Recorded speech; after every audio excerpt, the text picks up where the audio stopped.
Up next on the Elevate stage, give it up for Ryan Will! Good evening, how are you this evening? Everybody having fun?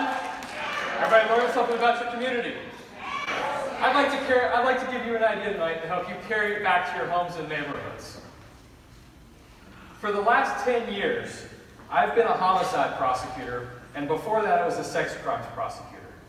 Dangerous people and violence are no stranger to me.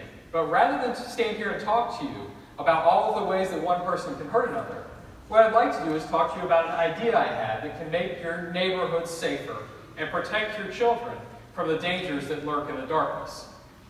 In 2013, I created Florida's first playground to prevent neighborhood sex predators. What I did is I used available zoning laws to protect a neighborhood of 400 homes. Since that time, I have consulted with various neighborhoods, watch groups, developers, and homeowners associations throughout the state to create more playgrounds and more neighborhoods like mine. I'm here tonight because I'm proud of my idea and because I want to share it with you. Back in 2013, this was built in response to a very particular threat. An individual that was moving to my neighborhood had an interest in 4-year-old children. And so what I did is I went and figured out a way to keep them from moving in. I didn't have kids at the time. I wasn't even married. But I couldn't stand the idea of a child suffering so close to my home.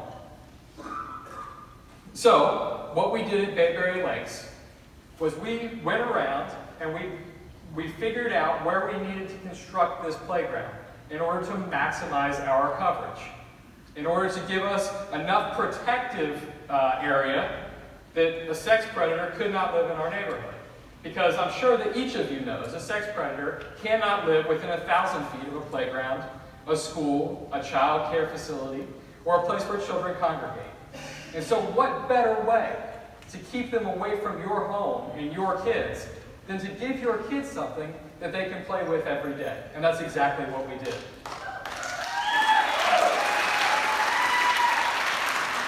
This is the neighborhood. It started as a rural tract. On one end, there was a school. On the other end, there's a community center with a playground. Under city ordinances, you get 2,500 feet of protection from each of those areas. And so right there in the middle, we found a place where the halos would overlap and the entire neighborhood would be protected.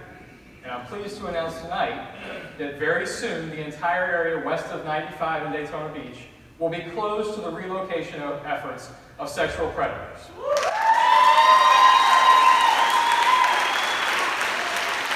After building this structure, we registered it with the Florida Department of Law Enforcement and the Volusia County Sheriff's Office. They each have dedicated units to monitor sexual predators. And what they do is they put it up into a mapping system that gives you a map for every single structure in the state of Florida. And don't worry, I know you're thinking it now, do I have to build a playground? The answer is no. Use the playground that's already there. Most of the developers around here build one for your kids. Let me help you register it with the state. The slide you're about to see in a second is where we live. Florida Department of Law Enforcement puts up a mapping system for all of the sexual offenders and all of the sexual predators in the state of Florida. And these are the sexual predators that live within 4 miles of the star where we're sitting right now. Now, the people in blue are sexual offenders. Admittedly, our neighborhood playground can't do anything to stop their relocation efforts of a one-time, learned-his-lesson sex offender. What we're targeting are the truly evil people in red and purple who target children or have multiple convictions for violent crimes. And so what we're doing is building this playground so that these people have to go somewhere else when they get out of prison. For years, communities have struggled with how to deal with these violent sexual predators. Hastily placed warning signs, shouting public outcries, they're reactionary measures. They're too little, they're too late. But what this does is it uses the law proactively. It uses the law in a way that protects your children, because the law cannot make a person leave their residence, but it can stop them from establishing a residence in the first place. And so, ladies and gentlemen, as you go from here tonight, think about this simple idea that you can use to protect your own kids. And as you drive around the community, take a look at the playgrounds that are there near you. There's only one thing worse than a sexual predator. It's the sexual predator who lives next door. And that playground may be the community's next strike, their preemptive effort to keep their children safe. If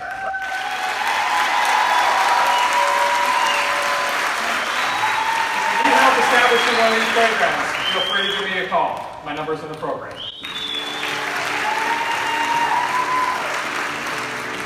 It was an amazing experience, and I'd like to thank everybody at the Chamber of Commerce for putting it on. This is a wonderful forum, a great place to share a new idea or a message, and to get the word out to the public on things that you can do to make your community a better place.